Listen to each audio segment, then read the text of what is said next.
ये 2014 के आम इंतखाबात में कुल 23 मुस्लिम उम्मीदवार पार्लियामेंट पहुंचे थे। 2019 के लोकसभा इंतखाबात में इस तादाद में इजाफा हुआ है। फातेह मुस्लिम उम्मीदवारों में समाजवादी पार्टी के आजम खान और एमआईएम के असदुद्दीन ओवैसी शामिल हैं, जो अपनी शोला बयान तकरीरों के लिए जाने जाते हैं।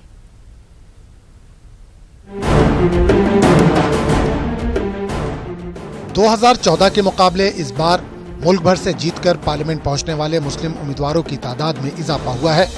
2014 में 23 मुस्लिम उम्मीदवार पार्लियामेंट पहुंचने में कामयाब हुए थे, जबकि इस बार इनकी तादाद बढ़कर 27 हो गई है, यानी 4 उम्मीदवारों का इजाफा हुआ है। एमआईएम ने महाराष्ट्र में अपना खाता खोला। औरंगाबाद से इम्तियाज जलील कामयाब हुए। उत्तर प्रदेश और मगरबी बंगाल से सबसे ज्यादा उम्मीदवार चुनकर पार्लियामेंट पहुंचे हैं। 17वीं लोकसभा में पहुंचने वाले कुछ ऐसे चेहरे हैं जिनसे ये उम्मीद की जा सकती है कि ये लीडरान पार्लियामेंट में मुसलमानों के मसाइल को उठाएंगे। आइए एक नजर डालते हैं मुल्क भर से फातेह मुस्लिम उम्मीदवारों पर।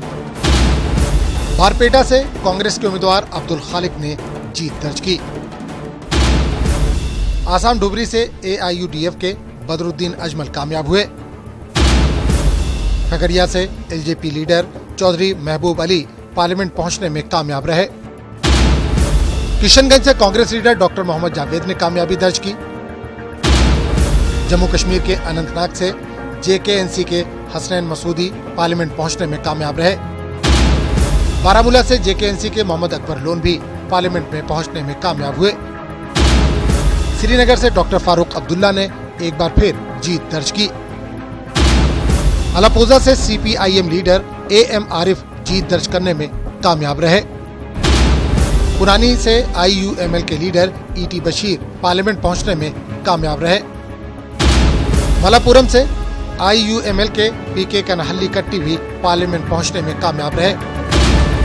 लक्षद्वीप से एनसीपी लीडर मोहम्मद फैजल ने कामयाबी दर्ज की। औरंगाबाद से एमआईएम लीडर इम्तियाज जलील भी पार्लियामेंट पहुंचने में कामयाब रहे।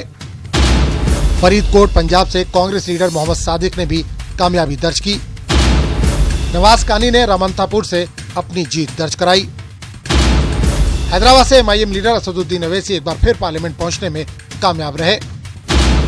बीएसपी ने अमरोहा से कुंवर दानिश को टिकट दिया था। कुंवर दानिश अली भी पार्लियामेंट पहुंचने में कामयाब रहे।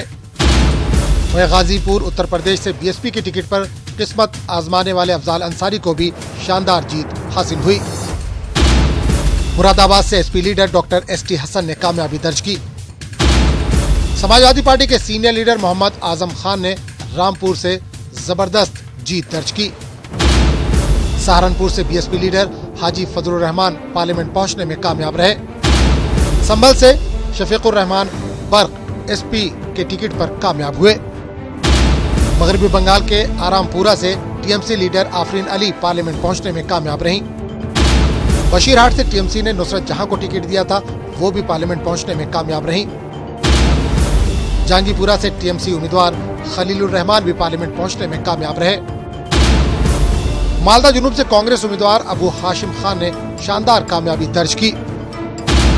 मुशीराबाद से टीएमसी उम्मीदवार अबू ताहिर खान को कामयाबी मिली, जबकि अलुबेरिया से टीएमसी लीडर साजिदा अहमद ने शानदार कामयाबी दर्ज की। बहरहाल इंतखाबात की गहमा गहमी खत्म हो गई और इंतजार है हुकूमत साजी का।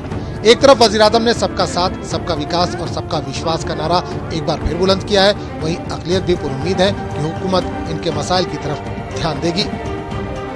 Bureau report, news 18 Urdu.